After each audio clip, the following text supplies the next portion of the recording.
Sahabat edukasi, kembali lagi kita berjumpa dalam bimbingan belajar sebaya, seri Ayo Belajar Bersama di Radio Gema Edukasi, berbagi ilmu untuk semua, yang diproduksi oleh UPTD, Balai Pengembangan Teknologi Pendidikan, Dinas Pendidikan dan Kebudayaan Provinsi Lampung.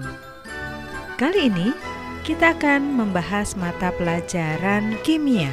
Judul materi, sel elektrokimia atau korosi, untuk kelas 12 semester 1. Sahabat edukasi, setelah kalian mengikuti pembelajaran ini, kalian diharapkan mampu menganalisis faktor-faktor yang mempengaruhi terjadinya korosi dan cara mengatasinya. Lalu kalian juga harus dapat menggunakan gagasan untuk mencegah dan mengatasi terjadinya korosi. Nah, sahabat edukasi, mari kita bersama-sama mendengarkan percakapan teman-teman kalian dari SMA Negeri 2 Bandar Lampung bersama Kak Musa Nur Rasid. Selamat mendengarkan.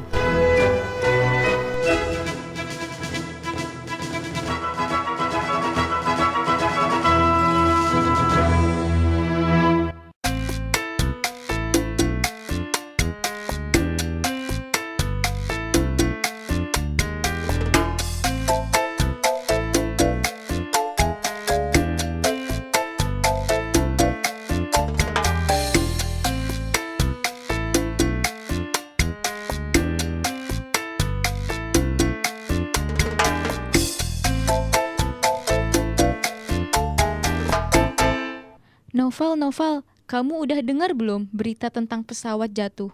Aku sudah dengar kok. Coba deh lihat berita ini. Menindaklanjuti temuan itu, FAA mengeluarkan panduan Airworthiness Directive.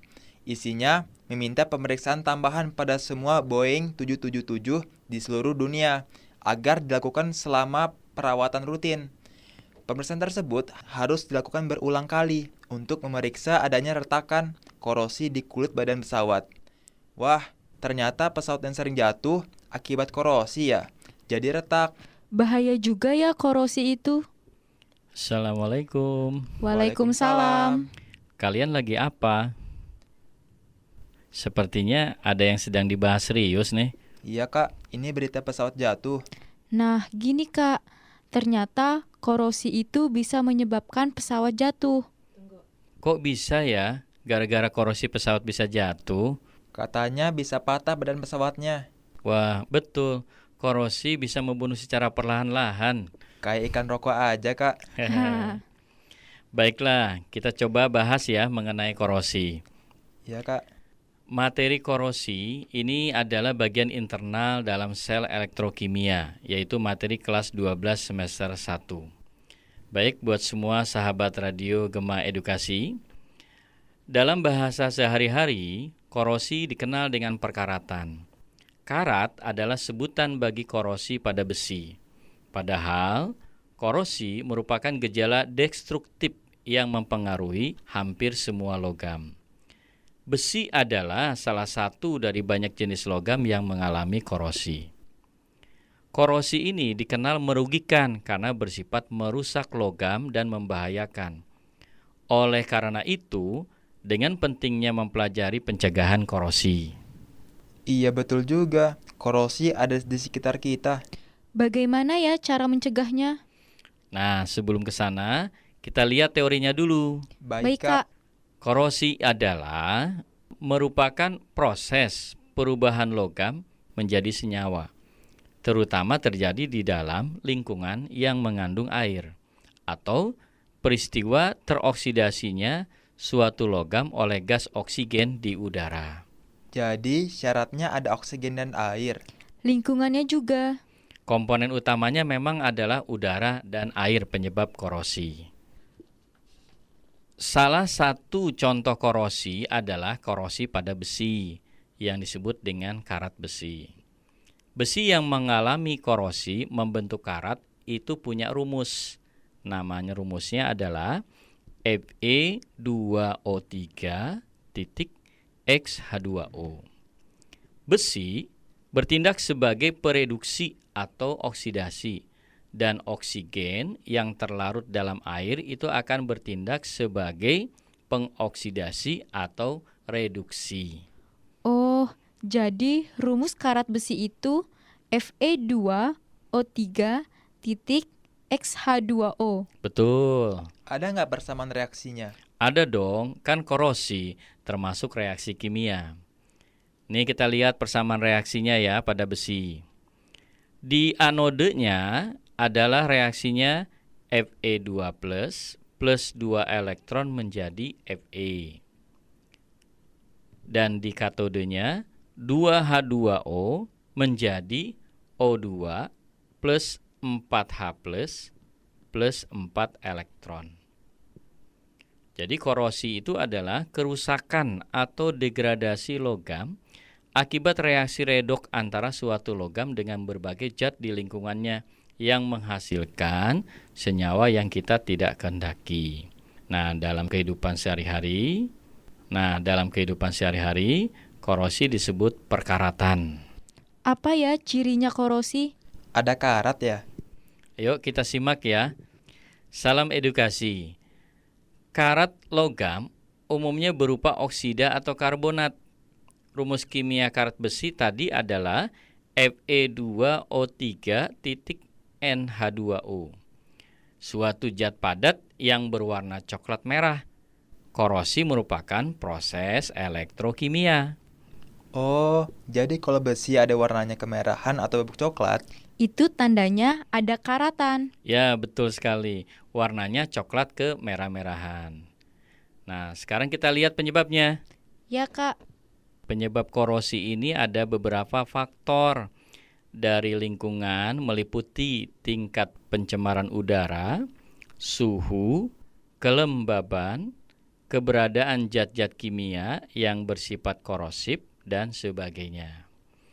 Bahan-bahan korosif atau yang dapat menyebabkan korosi itu terdiri dari asam, basa, serta garam, baik dalam bentuk senyawa maupun anorganik.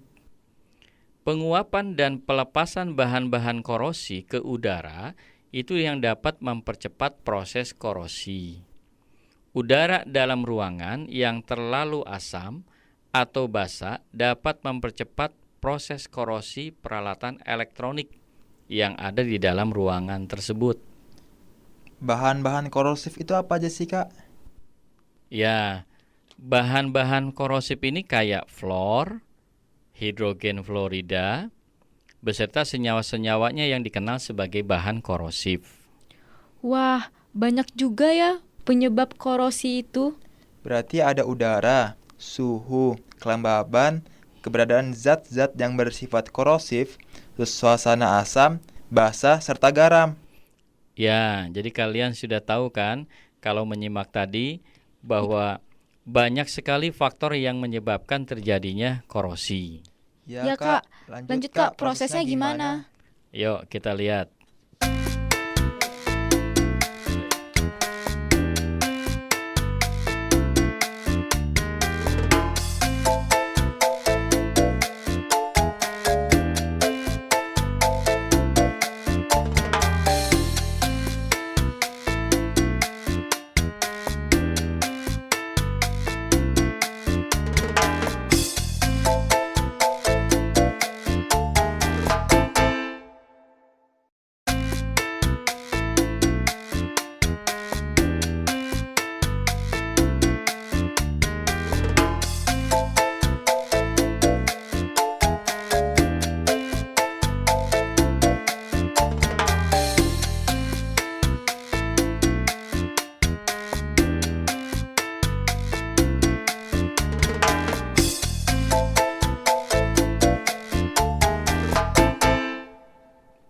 Nah, kita akan lanjutkan ke proses terjadinya korosi.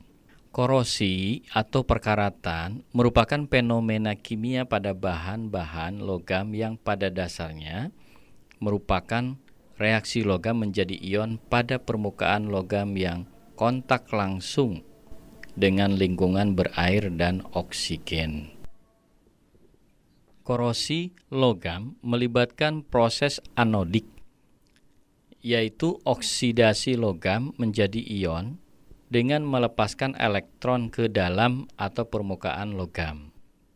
Dan proses katodik yang mengkonsumsi elektron tersebut dengan laju yang sama. Proses katodik biasanya merupakan reduksi ion hidrogen atau oksigen dari lingkungan sekitarnya. Jadi ada 2 prosesnya ya? Ya, betul. Prosesnya ada 2. Dampak korosinya apa ya? Ya, memang ini reaksi redoks. Ada reduksi dan ada oksidasi. Tadi apa sih proses anodik itu?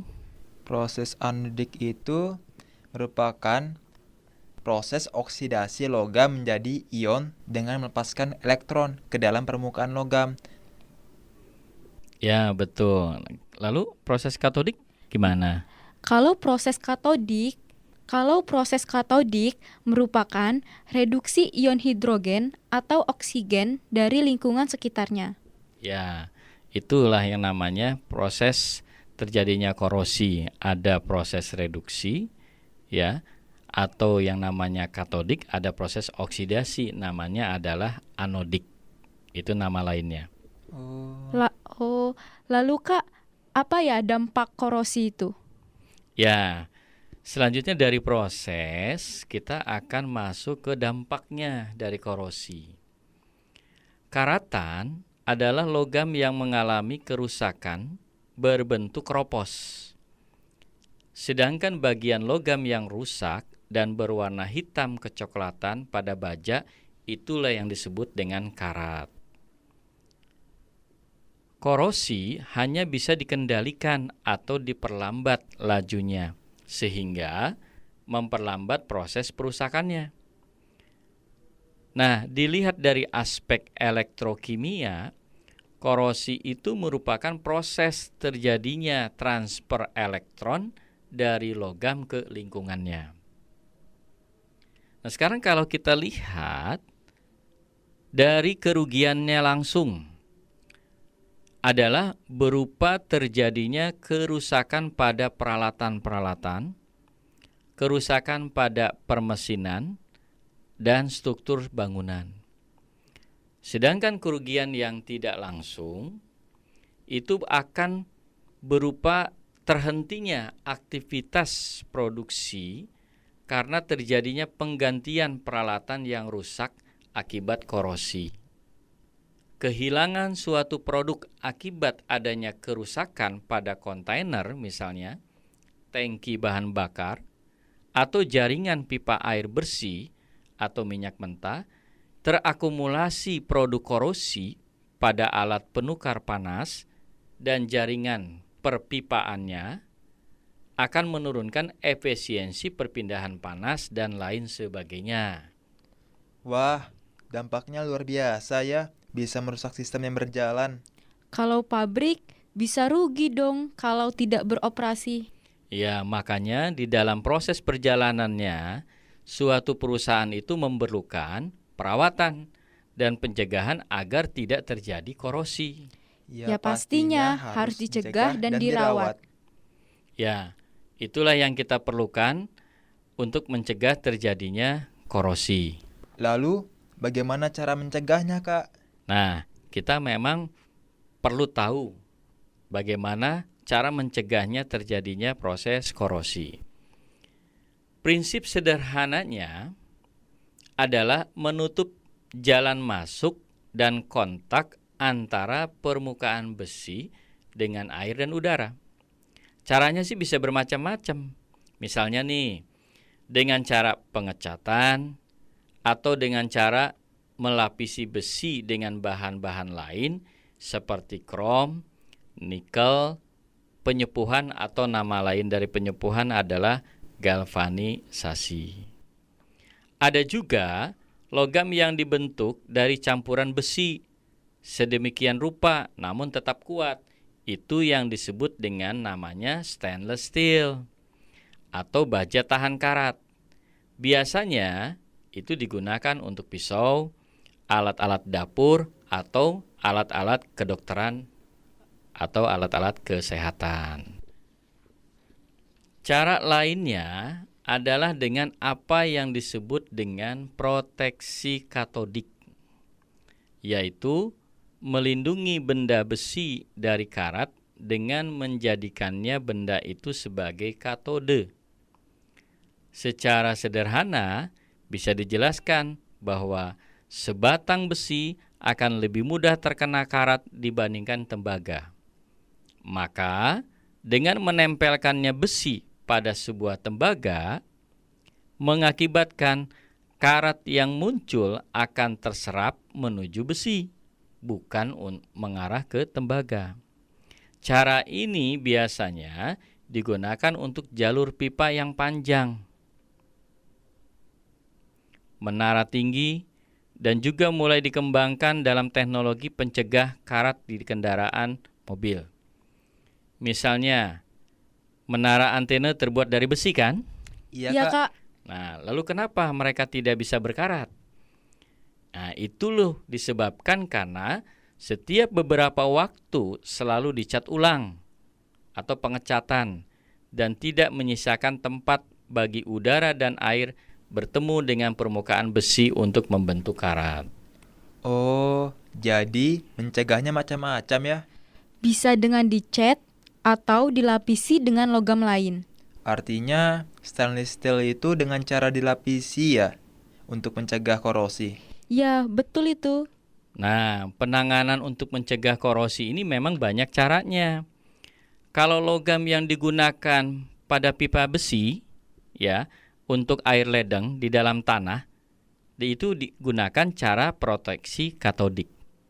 Jadi, caranya adalah melindungi besi dengan magnesium, sehingga perkaratan itu akan mengarah ke magnesium, sedangkan besinya akan aman. Artinya adalah besinya tidak berkarat. Oh, itu yang namanya proteksi katodik. Ya, betul. Itu salah satunya namanya proteksi katodik, salah satu untuk mencegah terjadinya korosi.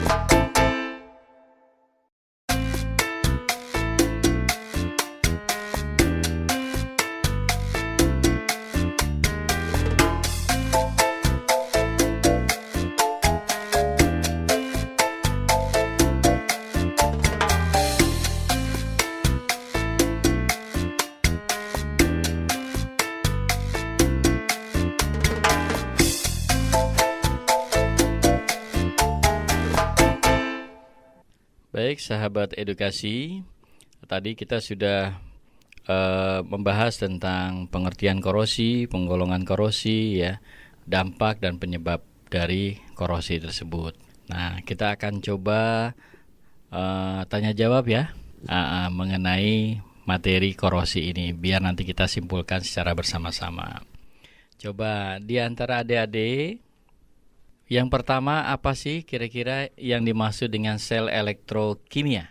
Saya Kak, elektrokimia itu tempat di mana energi kimia diubah menjadi energi listrik, atau sebaliknya, energi listrik diubah menjadi energi kimia. Ya, betul.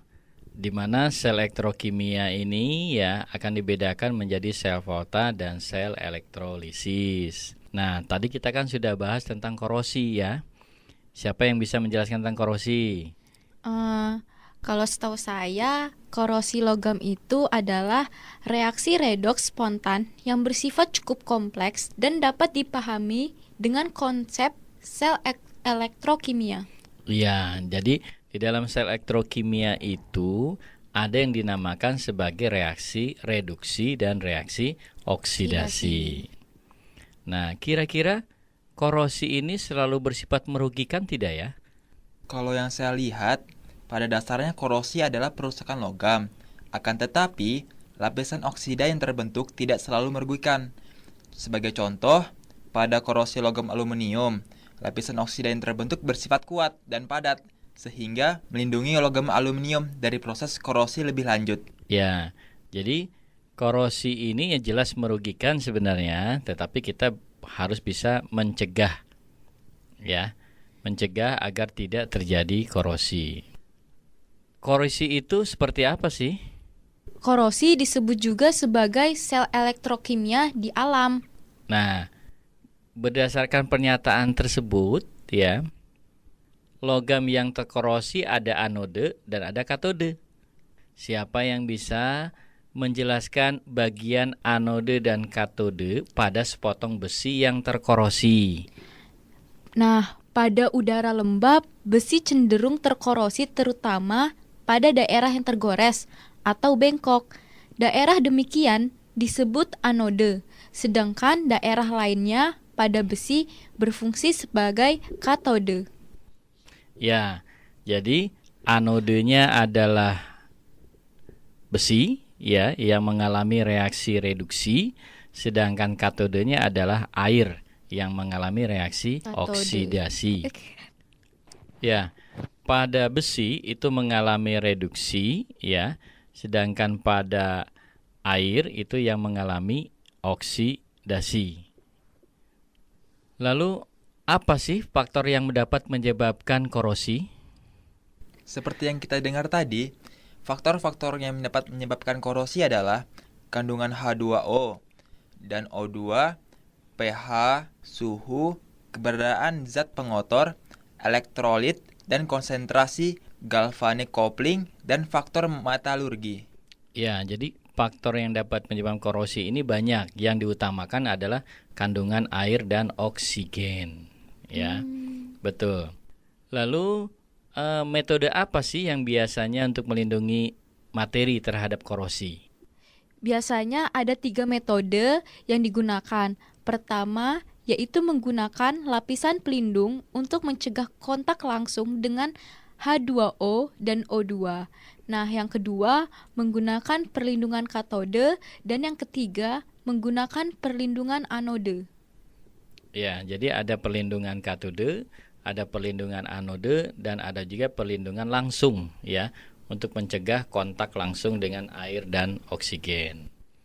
Nah, sekarang kita akan coba bahas secara sama-sama, ya.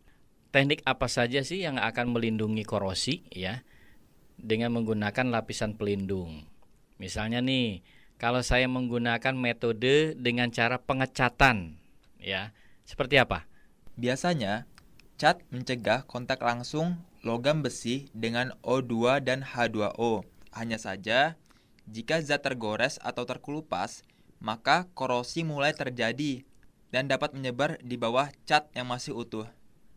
Contohnya di mana itu ya, korosinya?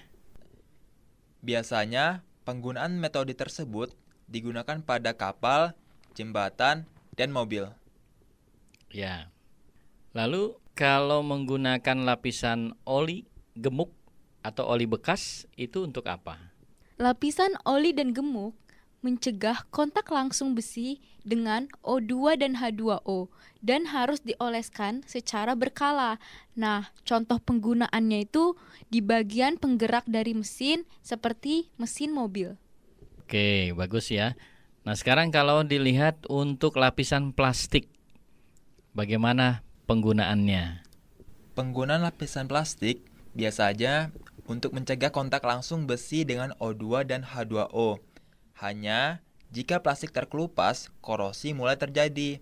Biasanya juga, contohnya, seperti pada barang-barang dapur, seperti rak pengering. Ya, makanya barang-barang dapur itu banyak dikemas menggunakan lapisan plastik ya.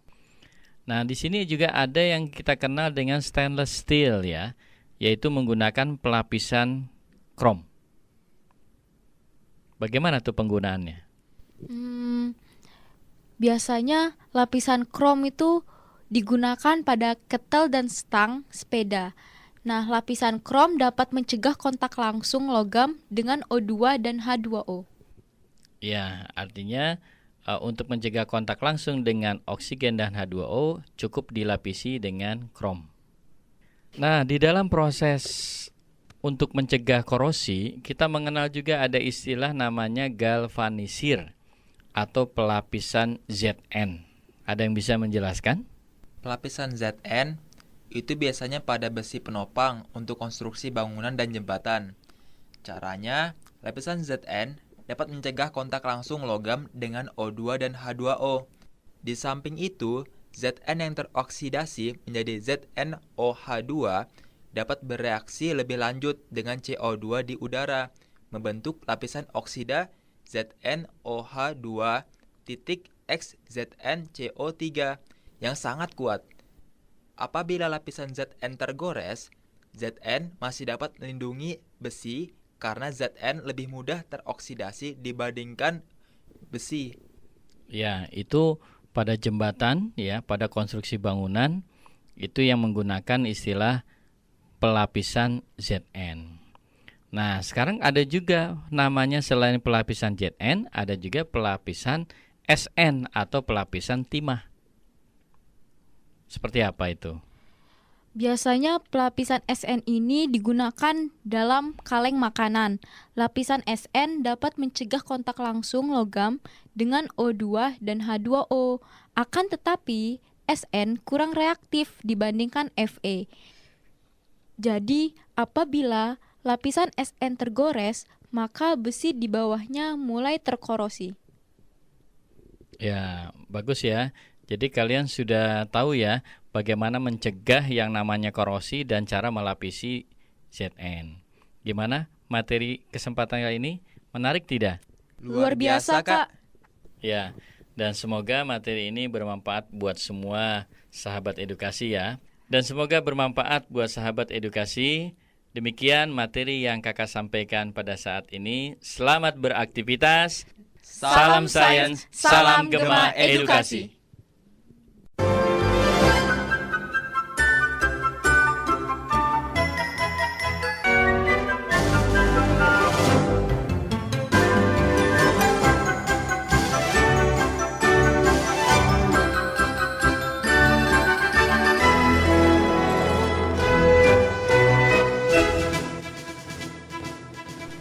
Nah, sahabat edukasi, bagaimana pembelajaran kita tentang sel elektrokimia ini?